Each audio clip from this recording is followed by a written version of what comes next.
आज विठ्ठल रुक्मिणी विवाह सोहळा सुद्धा आहे आणि तिसरं मी मगाशी सांगितलं की आज या ठिकाणी आमच्या सरस्वती मातेचा सुद्धा जन्मदिवस आहे. म्हणजे आपल्या भाषेत सांगायचं म्हटलं तर वाढदिवस. सरस्वती मातेचा महिलांसाठी हा गौरवाचा दिवस आहे. आज या ठिकाणी सरस्वती मातेचा वाढदिवस म्हणजे हा सगळ्यांचा त्रिवेणी संगम या ठिकाणी घडवून आणलेला आहे. आणि आपण आज आता अभंग प्रवेश करायला पाहिजे की महाराजांनी, तुम्ही म्हणाल महाराज अभंग घेतला काल्याचा आणि चिंतन वेगळंच चाललं, पण वेगळं काही नाही. या ठिकाणी आपल्याला माहिती पाहिजे ना की आज विठ्ठल रुक्मिणी विवाह. सगळ्यांना तर तुम्हा लोकांना माहिती असते, पण काही लोकांना हे माहित पण नसतं की आजचा दिवस कशासाठी महत्वाचा आहे. तर आज सांगितलं मी, तुकोबारायांचा जन्मदिवस आहे, आमच्या सरस्वती मातेचा जन्मदिवस आहे, विठ्ठल रुक्मिणी विवाह सोहळा आहे आणि आपल्या राजवडी गावातला गणपती सप्ताहातला काला आहे. असा आजचा हा दिवस म्हणून अभंग घेतलाय. उपजवणी या परत येऊ काला खाऊ दही भात.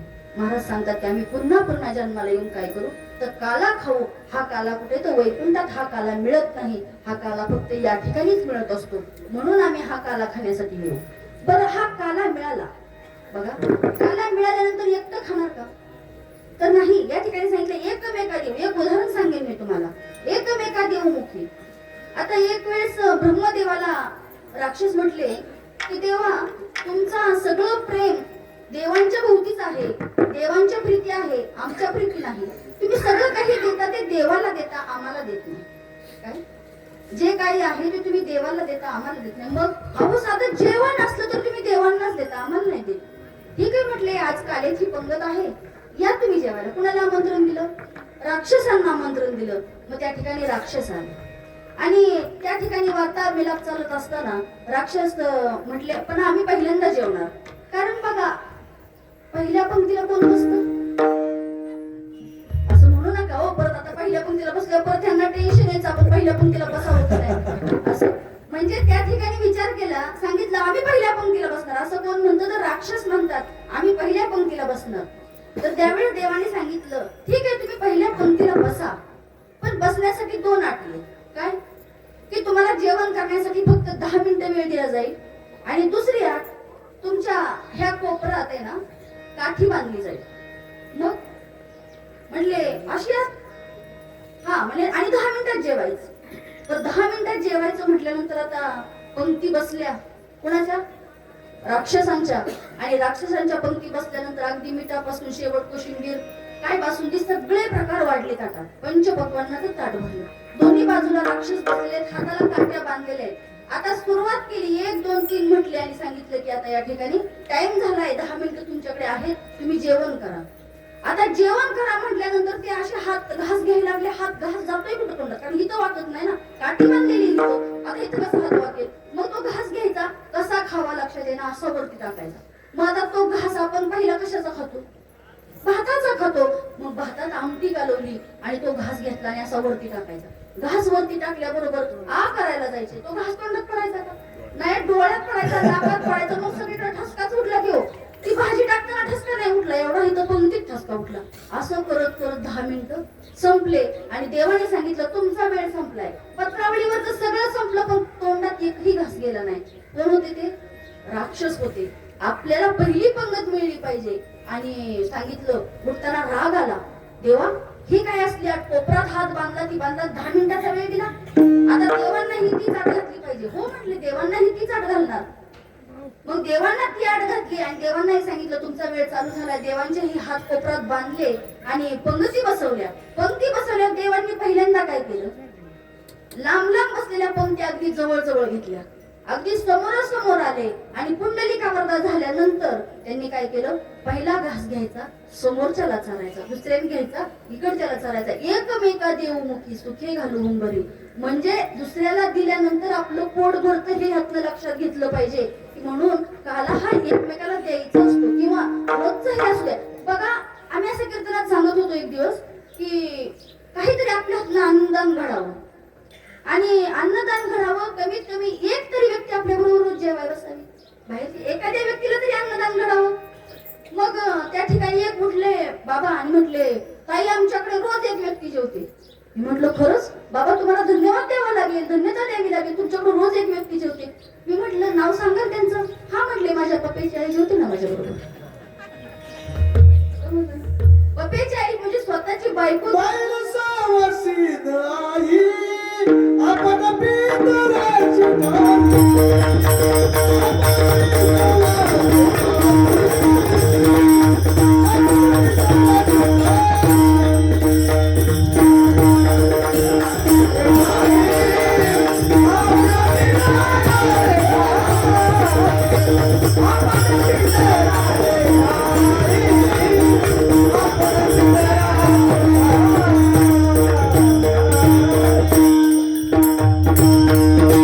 तुकोबरायांचं प्रमाण आहे बघा.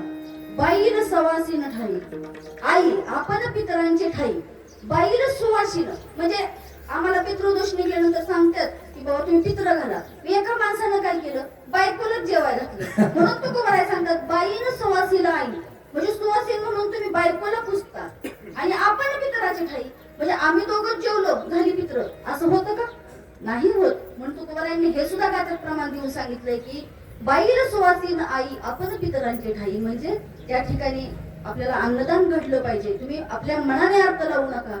जो संत महात्म्यांना देवाला अर्थ अभिप्रेत आहे ना तो या ठिकाणी अर्थ लावला पाहिजे. असो म्हणजे एकमेका देवमुखी सुखे घालू हुंगरी आणि म्हणून मला सांगतात हा काला वैकुंठात दुर्लभ म्हणून हा काला खाण्यासाठी आम्हाला इथं यावं लागतं. म्हणून तो कबराय सांगतात की घेईन मी जन्म याच्यासाठी देवा कशासाठी तुझी चरण सेवा. पण आमचे देव सुद्धा इच्छा करतात ना या ठिकाणी येण्याची. स्वर्गीची आम्हाला इच्छिता ती देवा मृत्यूलोकी व्हावा जन्मामा. पण देव कशासाठी इच्छा करतात तो एक तर काला खाण्यासाठी करतातच. आपण काल्यात पाहणार आहोत काल्याचे आशे देव जळी झाले मासे म्हणजे पाण्यात मासे म्हणून देव येतात कशासाठी काल्याच्या आशेने हेही आपल्याला माहिती आहे. स्वर्गीची आम्हाला इच्छिता ती देवा स्वर्गातल्या मध्ये ते येण्याची इच्छा का करतात तर मृत्यूलोकात व्हावा जन्मामा. ह्या मृत्यूलोकात आहे काय तर या मृत्यूलोकात त्या भगवंताचं नामस्मरण करता येते. नारायण नामे होऊ शकतो त्या भगवंताचं नामस्मरण करून देव सुद्धा म्हणतात की आम्ही जीवन मुक्त होऊ.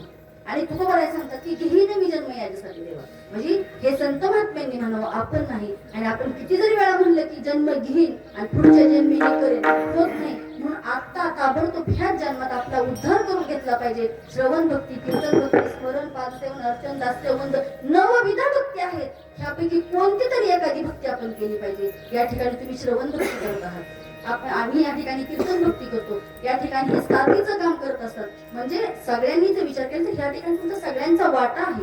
तुम्ही सगळे काल्याचे अधिकारी आहात पण जे घरी बसलेत ते मात्र अधिकारी नाहीत. म्हणून साठी महाराज सांगतात की हा काला वैकुंठात दुर्लभ आहे आणि हा काला आम्हाला मिळावा.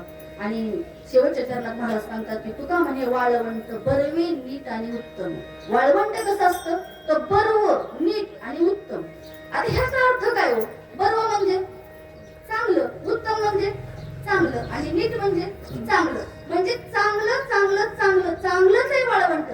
मला सांगा आपण देव कसं सांगतो सत्य तू सत्य तू सत्य तू विठ्ठला किंवा सत्य सार सार सार विठोबा नाम तुझे सार म्हणून ईश्वर पाणी जपत आहे बरोबर. म्हणजे आपण सांगत असताना किंवा आपल्याला पुरुष मंडळींना माहित असेल की पहिलं आपण शाळेत असताना सुद्धा असायचं की एक लिलाव पद्धत सांगायची की 1 वार 2 वार 3 वार 3 वार झाल्यानंतर समजा 10,000ची वस्तू जर 15,000वर गेली आणि एखादा 15,000 नाही 50,000 द्यायला गेला तरी ती मिळत नसायची कारण 3दाच बोलायचं असतं. असं आमचं तुकोबराय सुद्धा सांगतात की हे कसं आहे तुका म्हणे वाळवंट बरवे नीट आणि उत्तम. आपल्याला तसा काला करायचा आहे आणि या ठिकाणी आपण तसाच काला करण्याचा प्रयत्न करणार. विठ्ठल